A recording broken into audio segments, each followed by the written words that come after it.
to revenge with Lyra. You're such a loser, Emma. Can you please not mention where you work when my in-laws arrive? My sister's voice sliced through the candlelight like broken glass. I looked up from the mashed potatoes I'd just set down on Mom's table. She said it so casually, like I was the help, not the sister who worked 2 jobs to pay her college tuition.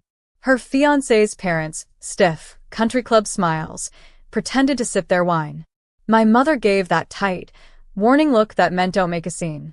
My father cleared his throat, pretending he hadn't heard. But my chest felt like it had cracked open. My name is Emma Lane, I'm 32. And if you think you know how this ends, stay tuned. I smiled politely, the kind of smile you wear when you've run out of safe words. Don't worry, Claire, I said quietly. I won't embarrass you. She rolled her eyes and turned to her fiancé's mother. Emma works at a diner, she announced like she was sharing a charity case. Laughter rippled at the table, thin and brittle. I felt heat crawl up my neck, but my voice stayed calm. Actually, 2 diners, I corrected softly. Double shifts help when you're covering someone's tuition payments.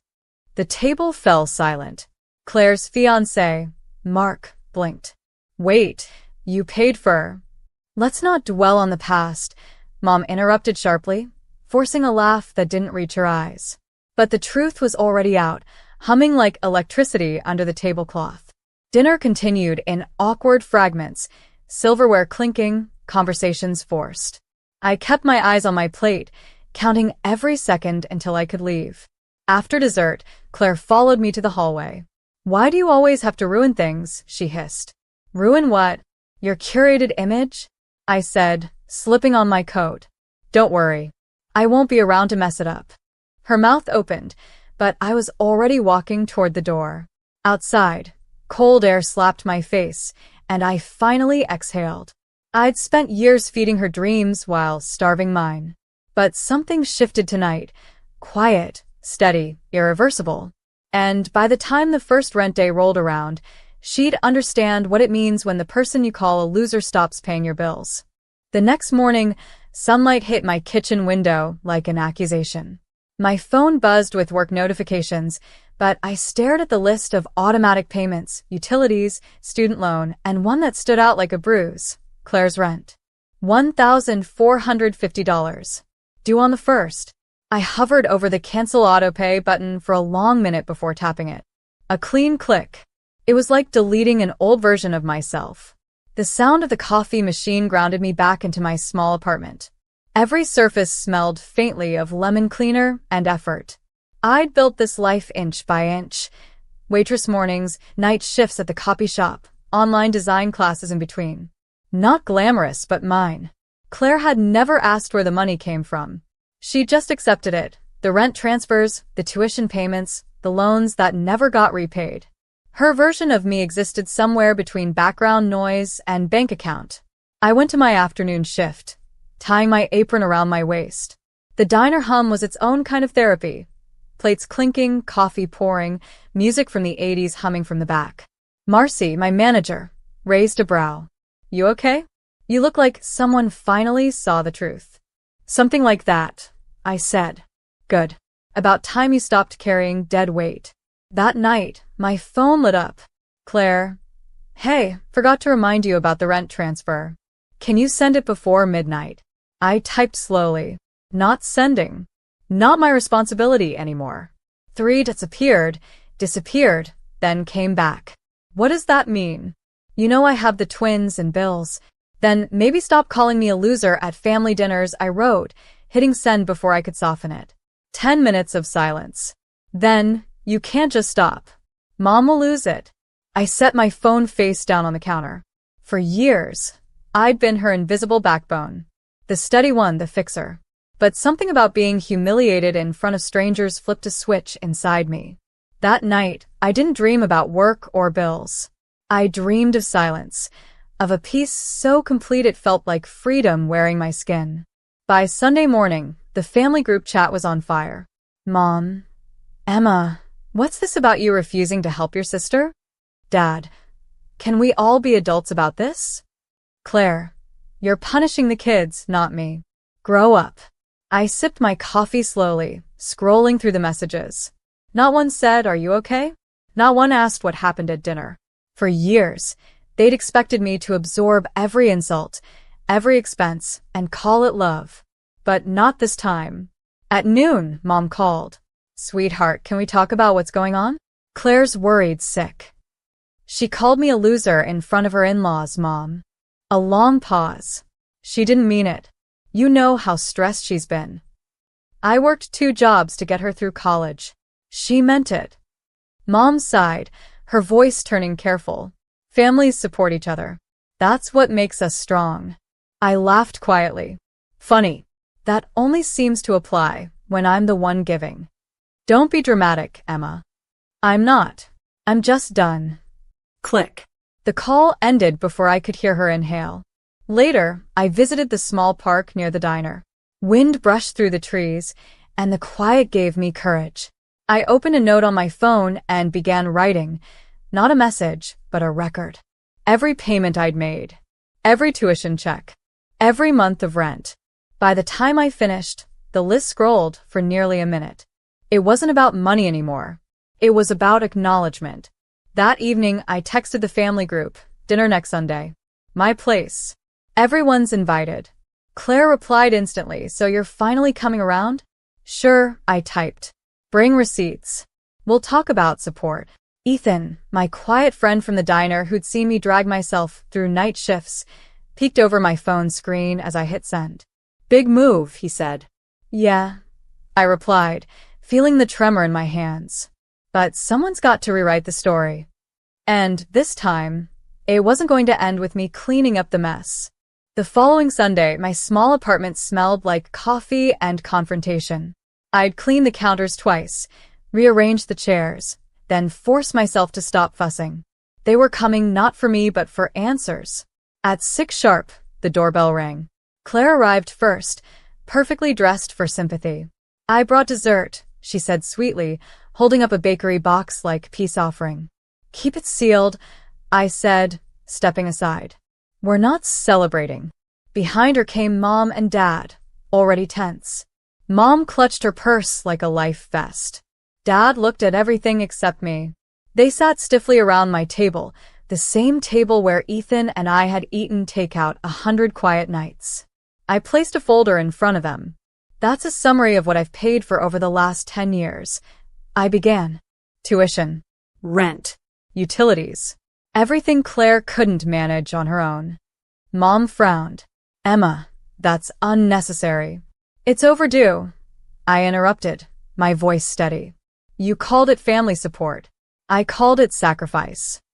Claire crossed her arms. "I never asked for your help." I let out a small laugh. "Right. Because I offered it before you had to ask. That's what family does, remember?" Dad leaned forward. "Emma, you're overreacting." I looked straight at him. When she called me a loser in front of her fiancé's family, was that overreacting too? Silence. Claire's eyes darted to Mom. "You're twisting it." I was nervous. "Then maybe next time, insult someone who didn't put you through college," I said. The tension thickened until it hummed in the air. I slid another paper across the table, a printed notice from her landlord. "Your rent's overdue." I let him know the payments won't continue. "You'll need to handle it." Her face drained of color. "You wouldn't." "I already did." Mom gasped. "Emma, she has kids, and maybe she'll finally learn what responsibility feels like." No one spoke after that. The only sound was the clock ticking toward the first of the month. When they finally left, the air felt still, like the pause between thunder and rain. For the first time in years, I didn't feel guilty for doing the right thing. The silence after they left clung to my apartment like fog. I didn't turn on music, didn't text anyone. I just sat there, staring at the folder of receipts, feeling both lighter and hollow. I had finally spoken the truth aloud, and it had landed like a wrecking ball. Monday morning, I walked into the diner early. The neon open sign buzzed softly, casting pink light across the counter. Marcy was wiping menus. "You look like someone who finally dropped a 10-year secret," she said. "More like a 10-year burden," I answered, slipping on my apron. "Well," she smiled, "don't pick it back up." By mid-morning, I noticed the stares. My phone buzzed with alerts, group texts, missed calls, a social media post from my sister. She'd written, "Some people would rather humiliate family than help them. Can't believe blood can be this cold." Hundreds of sympathy emojis trailed beneath it. For a second, I felt that familiar urge to explain, to defend. But then I remembered the silence at my wedding, the whispers at dinner, the bills with my name on them. Not this time. That evening, Ethan dropped by with takeout. "You've seen it?" he asked, setting down the bag. "Yeah," I said, scrolling through the comments. "She's turning me into the villain." "You don't owe anyone a counterstory," he replied. "The truth will breathe on its own." His calm steadied me like a hand on the shoulder. 2 days later, my manager handed me a stack of mail that had been dropped off. Inside one envelope was a printed letter from my parents. "We're disappointed in how you handled things, but we still love you." I traced the words with my finger, realizing it wasn't an apology, just a performance of one. I folded the letter and placed it in the trash. There's a strange quiet that follows when you stop begging to be understood. That night, I fell asleep to the sound of rain tapping against my window, steady, cleansing, final. By the weekend, the family's silence felt strategic. No calls. No messages. Just the kind of quiet that dares you to break it first.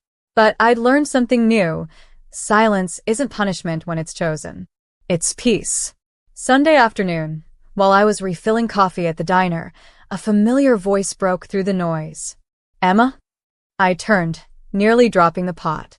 Claire stood there, makeup perfect but eyes red-rimmed. "Can we talk?" she asked. I nodded toward a corner booth. 10 minutes. That's all I've got. She slid in across from me, her hands trembling around a napkin. "I shouldn't have said what I did at dinner," she began. I waited. She exhaled shakily. I wanted them to like me. Mark's parents. They're judgmental, and I panicked." "You didn't panic," I said quietly. "You aimed your shame at me." "That's not the same thing." She flinched, but didn't deny it. "I lost the apartment," she whispered. "Mom's furious. Dad won't even talk to me. I'm staying at a friend's house for now." I studied her for a long moment. The proud sister, who'd once looked down on me, now sat small and scared. "You'll figure it out," I said. "Please, Emma. I can't do this alone." "You never had to," I said softly. "You just chose to forget who was helping you." She bit her lip. "You're really not going to help me, are you?" "I already did," I replied. "For 10 years. A single tear rolled down her cheek before she stood. "You've changed."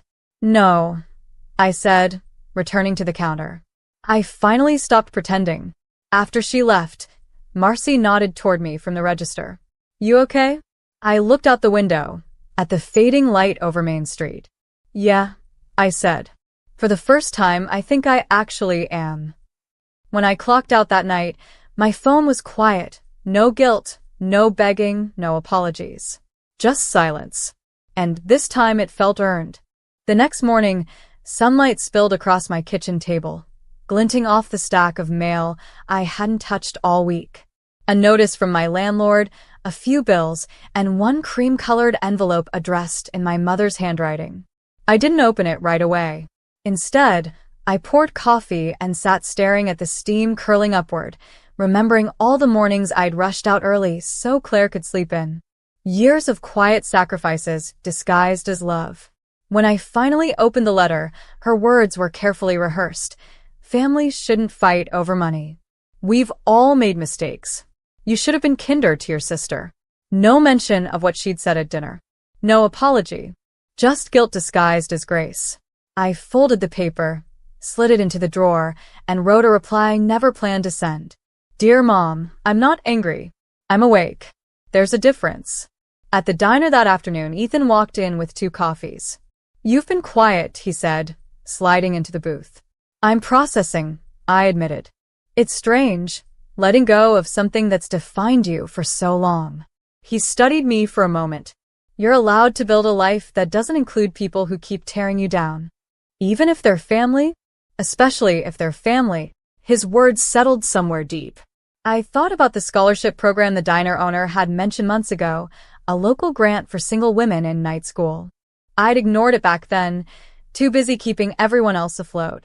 But now, the idea flickered like a new sunrise. That evening, I sat at my desk and filled out the application. For the first time, I was investing in myself. My own name in the recipient box felt strange and thrilling. Before bed, I checked my phone one last time. No messages. No noise.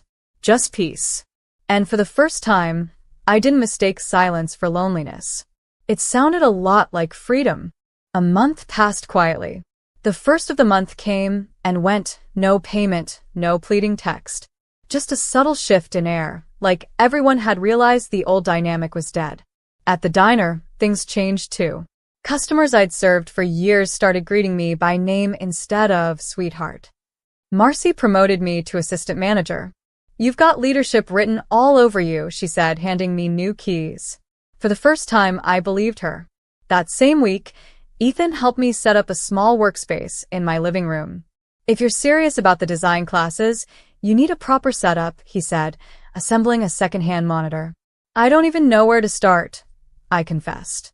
"Start where you always have," he said, "by showing up." I laughed, not out of disbelief, but recognition.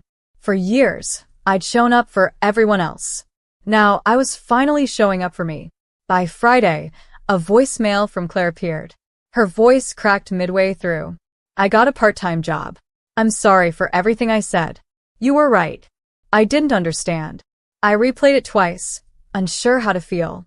The apology I'd wanted for a decade came softly, too late. But I didn't delete it. I just saved it under closure. Later that night, I hosted a small dinner, Marcy, Ethan, and a few coworkers. Laughter filled the apartment where arguments once echoed. We toasted with cheap wine and loud music, and for once, I didn't feel like an outsider in my own life. When the clock struck midnight, I looked out at the quiet street. Somewhere, Claire was probably counting down the hours until her next rent payment. I didn't feel satisfaction or spite, just understanding. Sometimes, peace doesn't roar. It whispers. Ethan clinked his glass against mine. "To what?" he asked. "To new cycles," I said. "And to finally ending the old ones." And in that single moment, surrounded by laughter that didn't need permission, I realized